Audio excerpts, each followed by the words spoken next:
You're listening to A Chapter a Day, a daily podcast. The Bible comes alive as we read a chapter out loud each day. Hello, it's time for a chapter a day. Today we are reading Isaiah chapter 22, a prophecy about Jerusalem. Prophecy against the valley of vision. What troubles you now that you have all gone up on the roofs? You town so full of commotion, you city of tumult and revelry.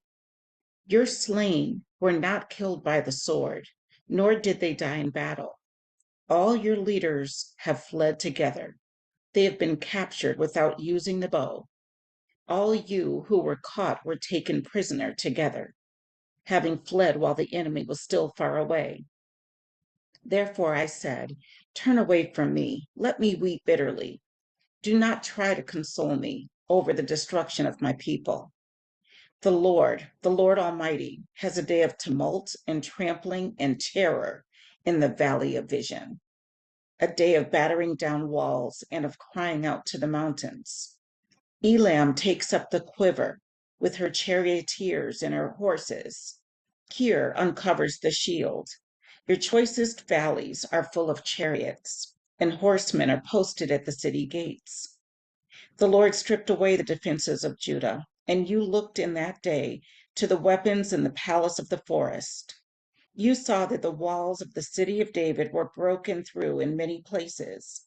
You stored up water in the lower pool.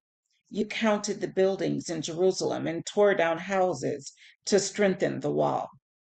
You built a reservoir between the two walls for the water of the old pool, but you did not look to the one who made it, or have regard for the one who planned it long ago. The Lord Almighty, called you on that day to weep and to wail, to tear out your hair and put on sackcloth. But see, there is joy and revelry, slaughtering of cattle and killing of sheep, eating of meat and drinking of wine. Let us eat and drink, you say, for tomorrow we die. The Lord Almighty has revealed this in my hearing. Till your dying day, this sin will not be atoned for, says the Lord Almighty. This is what the Lord Almighty says. Go, say to this steward, to Shebna, the palace administrator, what are you doing here, and who gave you permission to cut a grave for yourself here, hewing your grave on the height and chiseling your resting place in the rock? Beware, the Lord is about to take firm hold of you and hurl you away, you mighty man. He will roll you up tightly like a ball and throw you into a large country. There you will die, and there the chariots you were so proud of will become a disgrace to your master's house.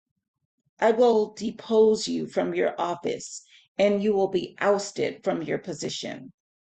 In that day I will summon my servant Eliakim, son of Hilkiah. I will clothe him with your robe and fasten your sash around him and hand your authority over to him. He will be a father to those who live in Jerusalem and to the people of Judah. I will place on his shoulder the key to the house of David. What he opens, no one can shut, and what he shuts, no one can open. I will drive him like a peg into a firm place.